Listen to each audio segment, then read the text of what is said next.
Perfecto, vamos a darle esta es la segunda parte del tema tres acciones para ser discípulo de Jesús. Tres acciones para ser discípulo de Jesús y nos basamos en lo escrito en Mateo capítulo 16 versículo 24, el cual se los leo. Mateo 16, 24 dice, entonces Jesús les dijo a sus discípulos, si alguno quiere venir en pos de mí, niéguese a sí mismo, tome su cruz y sígame. Si alguno quiere venir en pos de mí, niéguese a sí mismo, tome su cruz y sígame. Entonces, claramente habíamos platicado que hay tres acciones aquí marcadas, ¿verdad? Que es niégate a ti mismo, ¿verdad? La número uno. La número dos es toma tu cruz. Y la tres es seguir a Cristo. Ya platicamos la semana antepasada sobre la primera parte que es negarse a ti mismo. Y habíamos hablado que incluye sacrificar A, sacrifica tu propio criterio y obedece el de Cristo. B, obedece la regla de oro o los mandamientos generales, ¿verdad? Que aclarando que la regla de oro es hacia el prójimo y que el mandamiento número uno es hacia Dios, amar a Dios con todas las fuerzas y al prójimo con uno mismo. El C era complace a Cristo y no a tu carne. Y el D era da gloria a Dios, no a ti mismo. Esto componía lo que era niégate a ti mismo, que es algo que a nuestra carne no le gusta, pero que pues, se puede aprender. Claro que se puede aprender. Jesús lo hizo, lo podemos hacer nosotros porque Él dijo cosas mayores que las que yo he hecho harán ustedes. Los discípulos también negaron su propia vida y ya ven el legado maravilloso que dejaron. Entonces vamos a entrar hoy directamente a lo que es tomar la cruz. Toma tu cruz, ¿verdad? La primera parte es, tenemos cuatro puntos acá, A, B, C, A, B, C y D. El A de tomar la cruz es orar, es hablar con Dios y escucharle. ¿Cuántas veces en este grupo hemos hablado nosotros de la importancia de hablar con Dios? Miren ustedes que no les estoy diciendo rezarle a Dios, porque rezar significa hacer una serie de repeticiones constantes, rezar un Padre Nuestro, rezar un rosario. Eso ya lo dejamos atrás, porque esa es una práctica estéril, esa es una práctica como que porque yo repita muchas veces una cosa se va a cumplir. Eso no funciona así. La conversación que se tiene con el Padre es una conversación como la que se tiene con una persona terrenal, es un diálogo, es un es una carretera de dos vías. Yo le hablo a Dios, yo le digo a Dios, yo le adoro a Dios, agradezco a Dios, le pido a Dios, pero también Él me puede responder. Si yo, si yo tengo un diálogo con Dios en lugar de tener un monólogo con Dios, seguramente Dios me va a decir cosas muy poderosas que pueden cambiar mi vida. ¿Qué será más interesante, Mariel? ¿Lo que yo le pueda decir a Dios o lo que Dios me pueda decir a mí? Definitivamente la palabra de Dios lleva vida, ¿verdad? Y entonces lo que Él nos pueda decir puede cambiar lo que sea. Dice, el centurión le dijo, una palabra tuya bastará para sanar al enfermo que él tenía en casa, ¿verdad? Entonces Ujú, yo muchas veces le digo a Dios, una palabra tuya basta para activarme, una palabra tuya basta para dirigirme. ujú. Y así que lo importante es escucharlo a Él, no Exacto. tanto lo que uno le pueda decir, ¿verdad? Bueno, O sea, es importante. es importante, pero Y es tan importante que es importante para Dios. Pero si para Dios es importante lo que tú le tengas que decir, ¿cuán, cuán, ¿cuánta es significante. importancia tendrá lo que Dios te pueda decir a ti? ¿Verdad? Sí. ¿Qué hace uno cuando una persona va a entrevistarse con una persona importante y regresa? Y fue a la entrevista, se puso su mejor ropa, fue a la entrevista y regresa. ¿Y qué le pregunta usted a ese ser querido? ¿Qué te dijo? ¿Qué te dijo? ¿Qué te dijeron? Es lo Sí. primero que uno no dice. ¿Qué dijiste tú? No. Nunca pregunta uno eso porque uno sabe la intención de la persona que fue. Tal vez estoy pidiendo un trabajo, por ejemplo. Entonces, ¿qué te dijeron? Ah, me dijeron que me dieron el trabajo. O sea, lo más importante es lo que le dijeron, no lo que dijo. Igual, cuando nosotros nos encontramos con el Señor y tenemos ese diálogo con Él, que alguien me podría preguntar tal vez, pastor, pero eso de tener el diálogo con Dios, eh, puede ser algo muy difícil, algo que yo no he experimentado, no creo que tenga yo la fe como para oír a Dios. Yo te voy a decir una cosa, tienes razón, todo comienza por la fe, ¿verdad? Al que cree, Todo todo le es es posible, posible. dice la palabra. Si yo creo que no voy a poder escuchar a Dios, ¿qué va a pasar? Te va a decir Jesús, conforme a tu fe te sea hecho, hijo mío, no oirás nada, ¿verdad? ¿Qué nos conviene a nosotros? Creer que sí vamos a poder escucharlo. Entonces, acuérdate, tú eres templo y morada del Espíritu Santo. Tú tienes allá adentro a Jesús. ¿Sí? Él está en tu vida. El Espíritu Santo te selló como propiedad del Padre. Él está en ti. Entonces, quiere decir que ahí adentro tenemos instalado el comunicador con Dios. Tenemos ese chip de comunicación con Dios. Por lo tanto, si no has escuchado nunca la voz de Dios, búscalo más. Pretende escucharlo. Dile, Dios, yo quiero tener un diálogo contigo. Acuérdate que esto es parte de tomar la cruz. No siempre va a ser fácil. La carne te va a decir, ya estoy muy cansado, hoy ya trabajé todo el día, yo no estoy para estar orando, yo ahorita lo que quiero es dormir. Es cierto, dice en la palabra de Dios, la carne, dice, el espíritu está presto, pero la carne es débil, dice. O sea, tu carne siempre te va a decir que no le pidas permiso a la carne nunca te va a dar permiso, la carne lo que te va a pedir es dormir, la carne te va a pedir comida, la carne te va a pedir una ducha, la carne te va a pedir ver televisión, la carne te va a pedir distraerte con tus amigos, la carne no te va a decir nunca, ponte a orar porque eso es buenísimo, no, nunca, porque la carne es contraria a los deseos del espíritu. Si viene deseo de orar, ese es el Espíritu Santo el que te está diciendo, ve a orar, te conviene. ¿Sí? Hazle caso a ese impulso del Espíritu. ¿Sabes una cosa? Que tú hoy te conectaste no por tu carne. Tú te conectaste porque el Espíritu Santo te dijo, conéctate. Vas a oír palabra hoy. Y tal vez tu carne te dijo, me quiero dormir, pero estás conectado porque el Espíritu Santo te impulsó. Algo te quiere decir. Igual, deja que el Espíritu Santo te impulse a orar. Hazle caso al Espíritu Santo. Si tú hablas con Dios todos los días, le das un tiempo a Dios, estoy seguro que Dios te va a hablar. Y estoy seguro que tú vas a hablar mucho con Dios también y vas a desahogar todas tus cosas.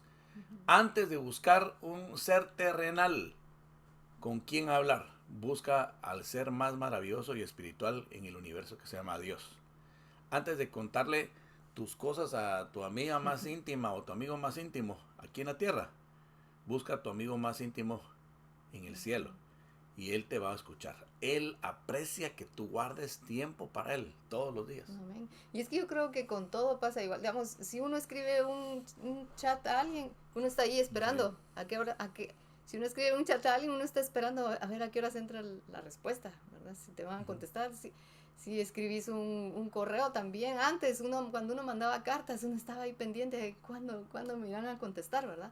Entonces, ¿por qué cuando le hablamos a Dios no es lógico que no esperemos una respuesta? Obviamente esperamos una respuesta de parte de Él, ¿verdad? Entonces, es cómo la esperamos, es el asunto. Sí. Acuérdense, dice, clama a mí, Jeremías 33:3, clama a mí y yo te responderé. ¿Cuál es la parte interesante de clamar? La respuesta. No solo es clamar por clamar. Ay, hermano, es que he estado orando. ¿Y qué te dijo Dios? A saber, pero yo sigo orando. Eso no tiene chiste, eso no tiene gracia. Busca la respuesta de Dios y vas a ver que Dios te responde. A algunos les responde circunstancialmente. Estoy pidiendo un trabajo a Dios y a las semanas, hermanos Mario y Mariel, les cuento que tengo testimonio de que ya Dios me dio trabajo. Ahí está la respuesta de Dios. No tuvo que decirte palabras, te contestó con hechos, ¿verdad? Porque los hechos hablan más que las palabras. Así que puede haber de las dos formas. Dios te puede contestar tus oraciones de muchas formas, pero lo más importante, como parte de tu manera de hacerte discípulo de Jesús, tú estás tomando tu cruz. Y yo quiero decirte que la cruz tiene 4 partes, ¿verdad? La cruz tiene 4 partes. O sea, la cruz es así, ¿verdad? ¿Sí? Ok. No. La cruz tiene 4 partes. Si tú cuentas cada una de las partes, ¿sí? cada palo, digamos, tiene un final, ¿no es cierto? Entonces yo quiero que te imagines la parte norte, la parte de los brazos y la parte de abajo. ¿Ok? No te estoy persignando, no me malinterpretes. No hacemos eso nosotros porque no, en la Biblia no dice que lo hagamos. Si me muestras dónde está, sí, lo hago con mucho gusto, pero no está en la Biblia, ¿verdad? Eso es extracurricular inventado por los hombres y a mí la verdad esas costumbres no me interesan hacerlas yo porque no son bíblicas. Solo hay dos cosas físicas bíblicas que Dios pide. Solo dos cosas físicas. Me refiero físicas con rituales. Ujú.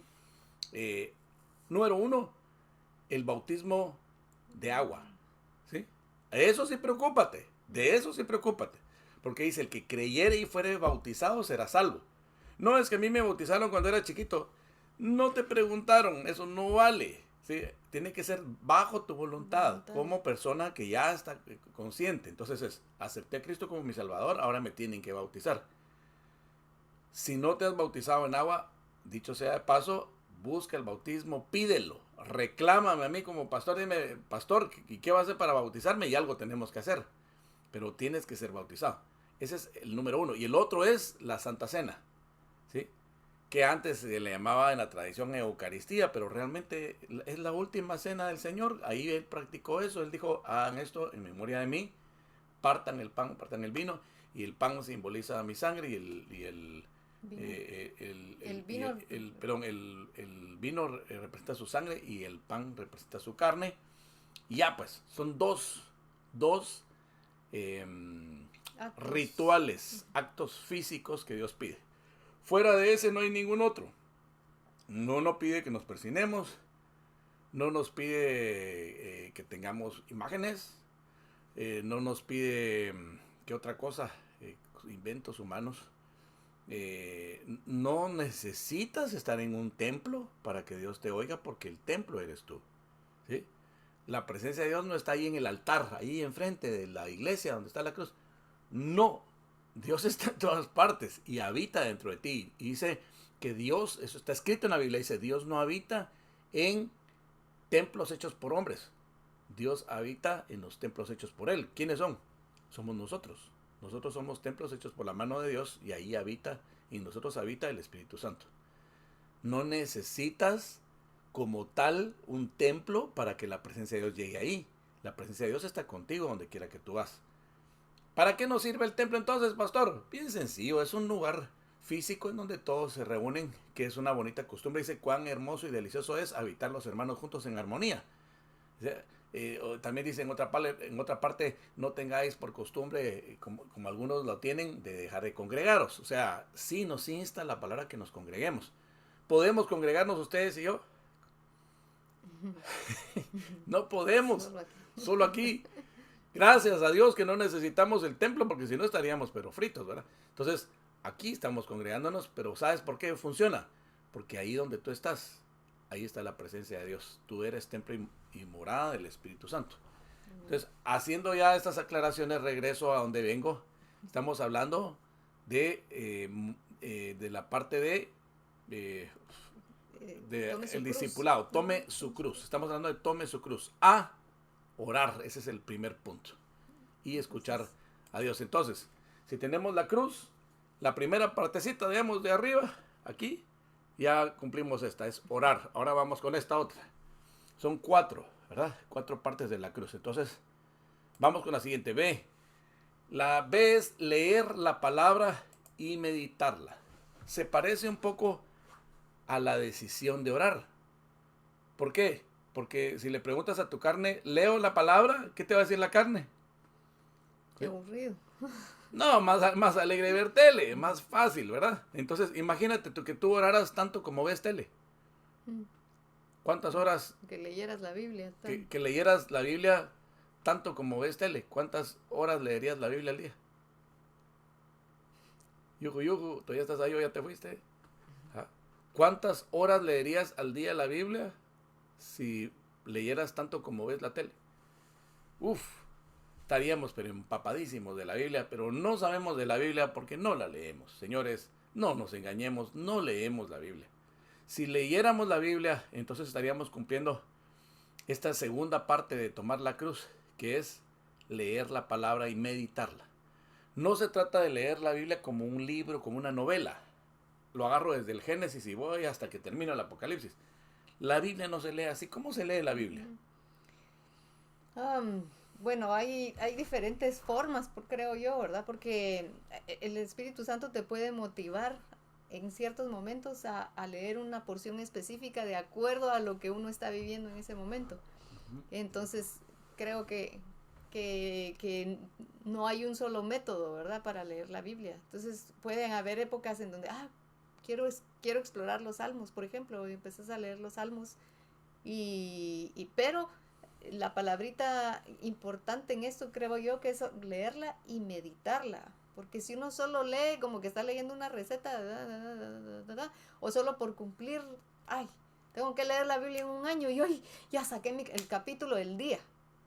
Pero ¿qué sacaste de ahí? ¿Qué aprovechaste? ¿Qué se te quedó? ¿Qué meditaste? Yo creo que ahí está la importancia. Yo creería entonces que como una buena sugerencia es que si tú lees la palabra de Dios, tengas un cuaderno.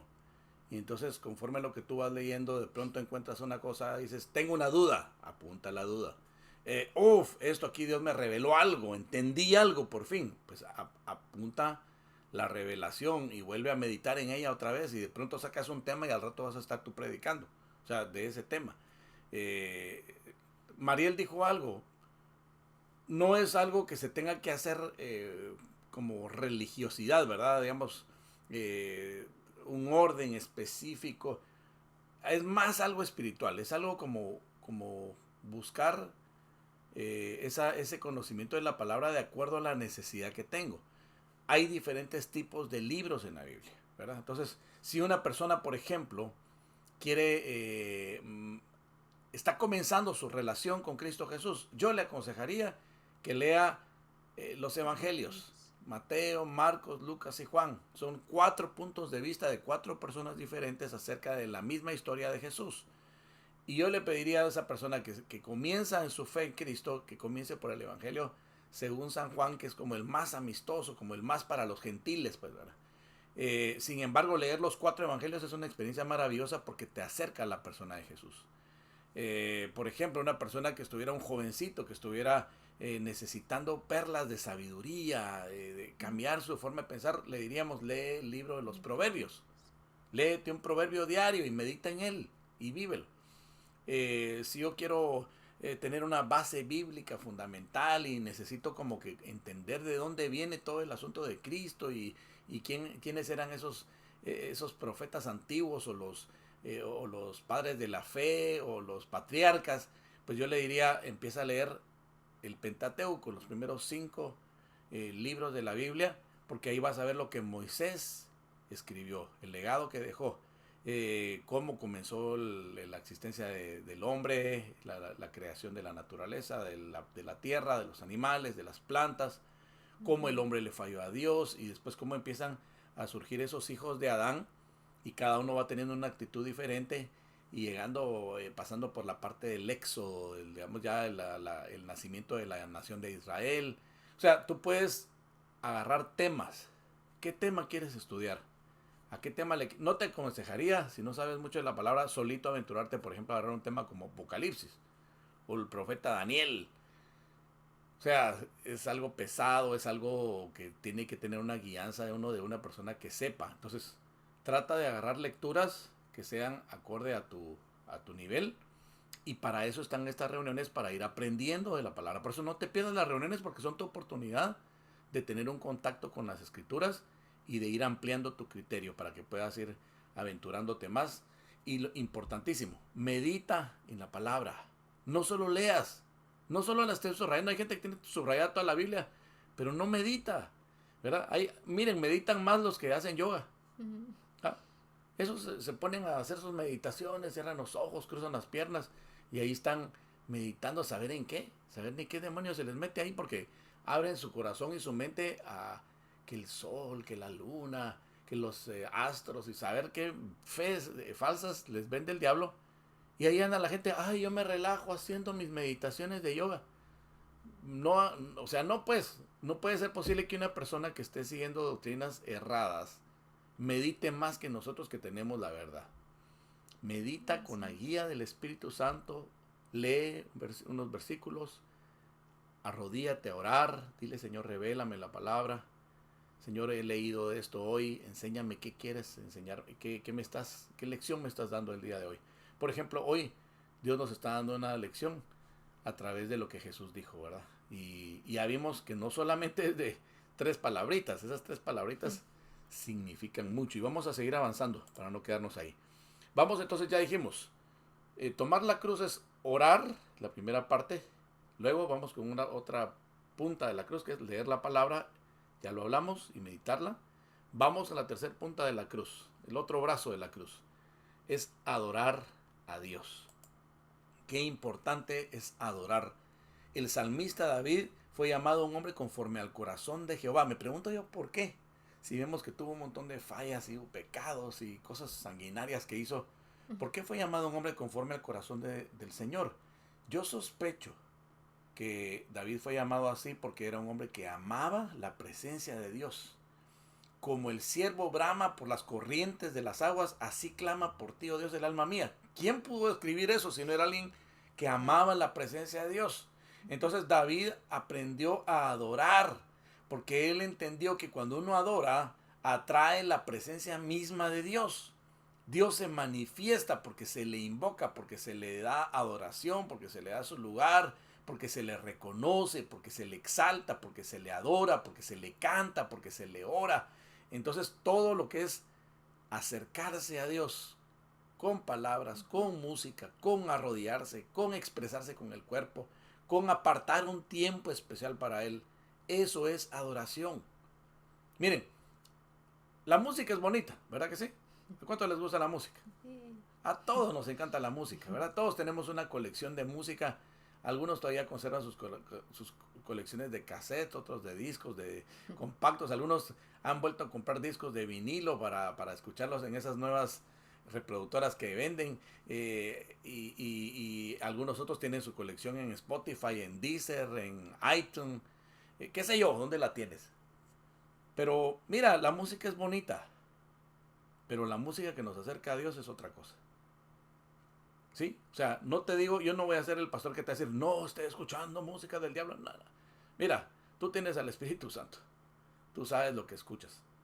Pero te voy a decir una cosa, la música de Dios es para meterse con Dios. Entonces, ten tu colección de música para Dios, con palabras que hablan de Dios. Me refiero más a lo sutil, más que hay mucha música que hace mucha bulla, ¿verdad? Mucho relajo y cuesta meterse con Dios. Busca música sutil que sea apegada a la palabra de Dios, que hable de adoración al Señor, y con esa métete a Dios y cántale. Y si no tienes una colección, pues cántale tú con tu memoria. Aquí aprendemos siempre estamos cantando cantos. Yo trato de repetirlos para que los puedan cantar. Yo les podría cantar 1000 cantos diferentes, pero no los van a saber. A mí me interesa más que se metan con Dios cuando cantamos 1 o 2 alabanzas, que ustedes puedan cantárselas al Señor. ¿Para qué? Para acostumbrarlos a adorar. ¿Cuándo fue tu último tiempo íntimo, solitario con Dios de adoración? ¿Cuándo fue la última vez que adoraste a Dios tú solito? No en el culto, no en la reunión. Tú y Dios. ¿Verdad que poquito? ¿Verdad que lo hacemos poquito? Hay que recuperar ese brazo de la cruz. Adorar a Dios. Tú y yo, dice la palabra de Dios, que Él busca adoradores que le adoren en espíritu y en verdad. El Padre busca adoradores que le adoren en espíritu y en verdad. Dice la palabra de Dios que nosotros hemos sido creados para la alabanza de Dios.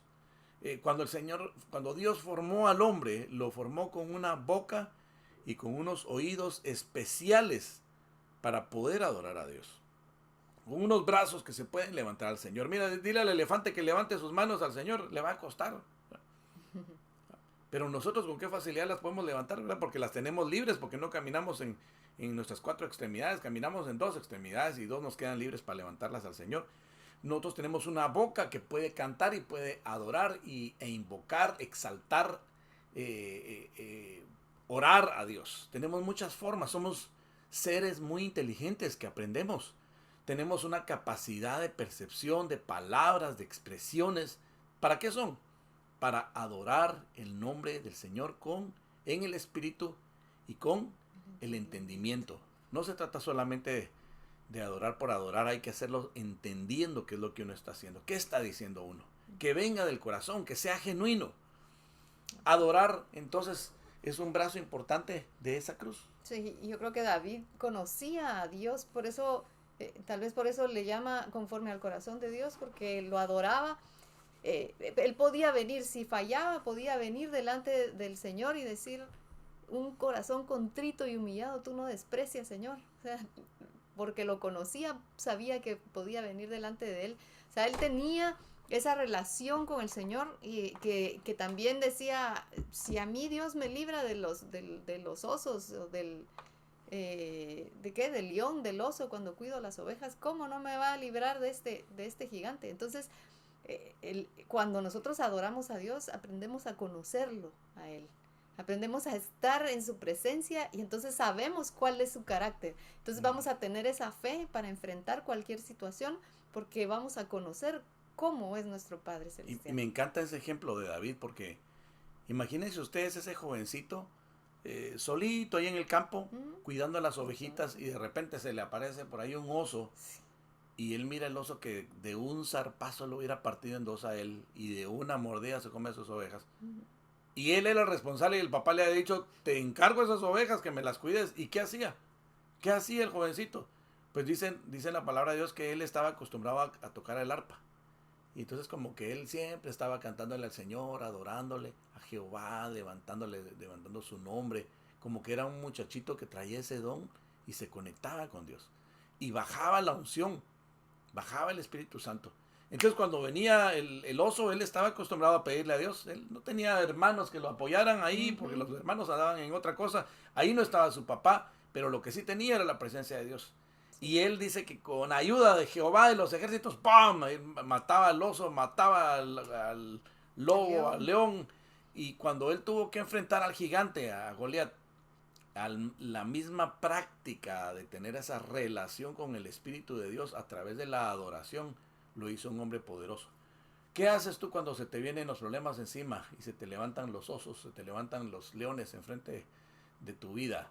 Si tú estás acostumbrado a adorar, vas a echar mano del poder del reino, vas a tener una fe fuerte. Sientes que tu fe flaquea, ¿sabes por qué? Es porque no adoras. Tres cosas que hemos hablado ya: oración, lectura de la palabra, adoración. Ahí se va formando la cruz. Y así que yo los insto a que aparten. Miren, a esto se le llama tener un altar. No es ir a poner una mesa con dos velas y una foto. No. El altar eres tú, ¿sí? ¿Cómo es levantar el altar en mi casa? Es tener el tiempo especial en la intimidad, con la puerta cerrada, donde nadie te interrumpa, para tú leer la palabra, orar, adorar a Dios. Ten tu tiempo de levantar tu altar al Señor. No tienes que tener ningún fetiche. No tienes que tener flores, agua, fotos, velas, cruces. No, quita todo eso. Eso no le gusta a Dios. No te hagas imágenes. Ahí está escrito en la palabra. No te hagas ni imágenes ni semejanza. Dice, ese es el primero mandamientos de Dios. Dios es un Dios celoso, cuidado. Por eso Él decidió no verse. Para que no seamos fetichistas de estar... no tenemos que cargar una cruz aquí en el pecho que nos da buena suerte. No, eso es fetichismo. Eso no le gusta a Dios. Tú lo que tienes es al Espíritu Santo adentro, ese no se ve. Tienes a Jesucristo adentro, no se ve. ¿Sí? Él eligió no verse porque si se mira, dice la palabra de Dios, ya no es fe. No es por vista, dice la palabra, sino que es por fe. Entonces a ese Dios que no ves, cierra los ojos y métete con Él. Adórale, háblale, adórale, órale, escúchalo, lee su palabra, medita su palabra. Ten ese tiempo de altar delante del Señor, si puedes, todos los días, y tu vida se va a transformar. Y terminamos la cruz. ¿Cómo terminamos la cruz? Ya dijimos orar, leer y adorar. Ahora vamos al D, sería servirle. O sea, trabajar para el reino. Qué fácil es pedir. Qué fácil es recibir. Qué bonito es. Qué bonito es que le estén dando regalos a uno. Qué bonito es estar recibiendo todos los días. Ay, Dios me da aquí, Dios me da allá. Sí, pero es que yo trabajo para ganarme. Yo te diría una cosa. Tú trabajas para no estar ocioso, pero tu proveedor realmente es Dios. Te lo voy a decir por qué. No pongas tu fe en tu trabajo. Es un principio divino y es un deleite que Dios nos da, pero realmente tú eres provisto por Dios. Tú trabajas para estar activo, para ser productivo, para estar sano. Es un honor y una bendición que Dios te da, pero tu sustento, tu proveedor de tu casa se llama Dios, se llama Jesucristo. Entonces, nosotros necesitamos también trabajar para Dios, ¿sí? Tenemos ese honor. No que Dios nos necesite a nosotros. No que la iglesia no puede caminar y avanzar sin nosotros. No que el reino no pueda avanzar sin mí. Claro que lo va a hacer. Conmigo, sin mí, el reino va a avanzar porque el reino está en las manos de Dios. Pero qué honor me da Dios, qué deleite de poder servirle. Es como el pequeño que va a jugar, de que sirve a su papá a la par. El papá está haciendo sus cosas en el taller con su martillo, con su serrucho, y el hijito está a la par con su martillo de plástico, ¿verdad? Haciendo como que hace. Ahí va aprendiendo, ahí va haciéndose discípulo. De la misma manera, tú te haces discípulo, te asemejas a Jesús, vas aprendiendo las estrategias de Jesús, su forma de pensar cuando tú le sirves. Ponte en la brecha, arriésgate, ¿sí? No te avergüences del evangelio, porque como dice Pablo, no me avergüenzo del evangelio porque es poder de Dios para salvación. Si tú vas a servir a Dios, hazlo públicamente. Háblale a la gente de Dios, comparte tu fe, ama a la gente, dile, Señor, usa mi boca, usa mis palabras, usa mi testimonio, Señor, que yo pueda llevar a otros el anuncio del evangelio, que yo pueda orar por otros, que yo pueda hacer algún acto de bondad hacia una persona y decirle que es en el nombre de Jesús y darle gloria a Cristo. Qué sé yo, hay tantas formas de servir al Señor. Tú puedes ver a un necesitado, puedes ver a una persona que hace falta de finanzas o comida, tú puedes ir y en el nombre de Jesús tú puedes sembrar. Hay muchas formas que tú puedes ser las manos de Dios aquí en la tierra, los ojos de Dios, la boca de Dios, los pies de Dios. Por eso dice en la palabra de Dios, cuán hermosos son los pies de los que anuncian las buenas nuevas del Evangelio, las buenas nuevas de paz. Cuán hermosos son los pies. Que Dios diga cuán hermosos son los pies de mi hijita. Cuán hermosos son los pies de mi hijo. ¿Por qué? Porque lleva el anuncio del Evangelio de la paz. ¿Qué significa Evangelio? Significa buenas noticias. Si viste el periódico de hoy en la mañana, que ahora ya no hay periódicos, ahora solamente hay plataformas sociales. Si viste las noticias de hoy en el noticiero, ¿habían buenas noticias o malas noticias? A ver, te reto, te desafío. ¿Qué habían? ¿Buenas noticias o malas noticias? Estoy segurísimo que malas noticias, esas desfilan una tras otra. Que el coronavirus aquí, que el coronavirus allá, que la economía se está cayendo, que viene un calentamiento global, que el presidente tal traicionó al presidente no sé cuál, que hay un rumor de guerra. Es lo mismo de siempre. Las mismas noticias que mires hoy, dentro de un año las vas a volver a ver y peores. Ahora, ¿y dónde están las buenas noticias? ¿De dónde esperamos que salgan las buenas noticias? Del pueblo de Dios. Por supuesto, somos los únicos que tenemos buenas noticias. ¿Cuál es la buena noticia? Que Cristo te ama, que Cristo te salva, que Cristo sana, que Cristo te puede sacar adelante, que Cristo te puede dar ánimo, que su palabra es bendita, que hay un pueblo del Señor que te puede apoyar. Hay tantas buenas noticias basadas en la buena noticia de Jesús. Amén. Ayer nos decía una persona con la que tuvimos la oportunidad de desayunar y dice, él estaba como impactado en su corazón, que dice que a veces uno necesita recordar que ha perdido la comunicación con Dios, ¿verdad? Con el creador de todo, ¿verdad? Y entonces el solo que hay alguien que te recuerde que necesitas reavivar esa conexión es de agradecimiento y pues eso, para eso estamos en esta tierra, para llevar buenas nuevas, para llevar aliento, para llevar ánimo, pero no ánimo en, tú puedes hacerlo, tú todo lo puedes, no. Motivación. Motivación no es dependencia de Dios, porque Él nunca va a fallar.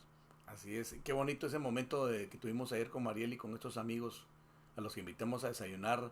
Mariel se esmeró en servirles, se les hizo unos sus guaflecitos y les puso frutitas y todo bien servidito.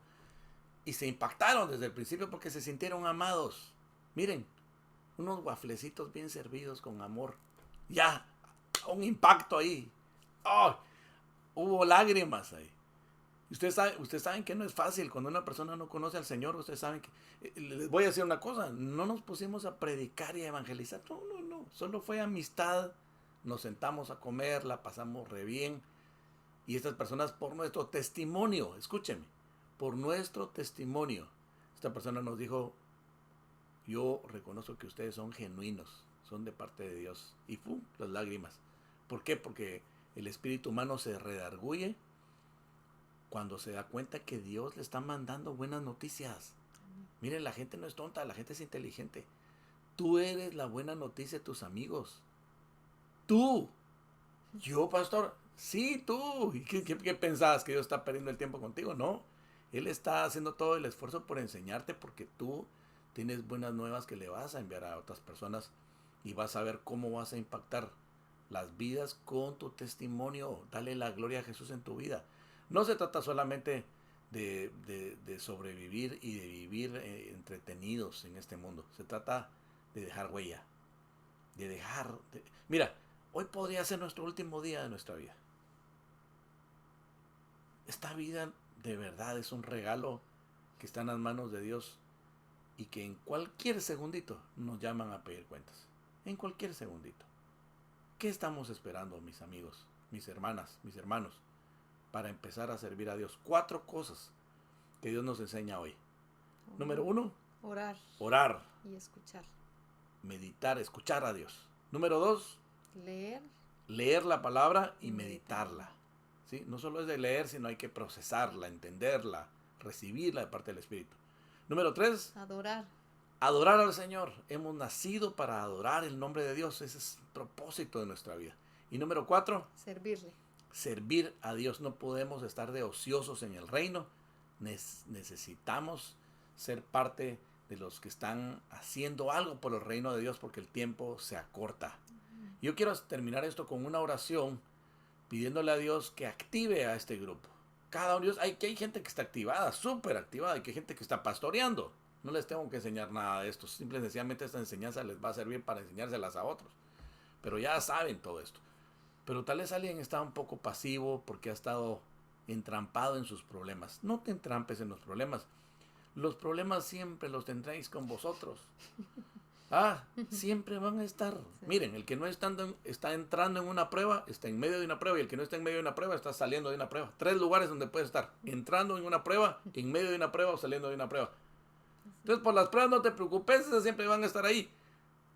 O preocúpate si no estás activado en las cosas de Dios. Lo que te acabo de hablar, la cruz. Tome el que quiere ser mi discípulo, el que quiere venir en pos de mí, dice la Escritura. Tome su cruz, niéguese a sí mismo, tome su cruz y sígame. Y la otra semana, vamos a terminar el día martes, vamos a terminar con el sígame, a ver qué significa ese sígame. Vamos a orar ahorita, cierra tus ojos.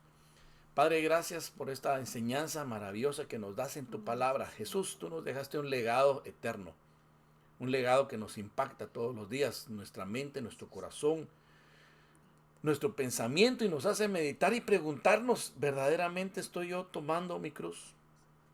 Señor, ¿de verdad estoy orando? ¿De verdad estoy hablando contigo?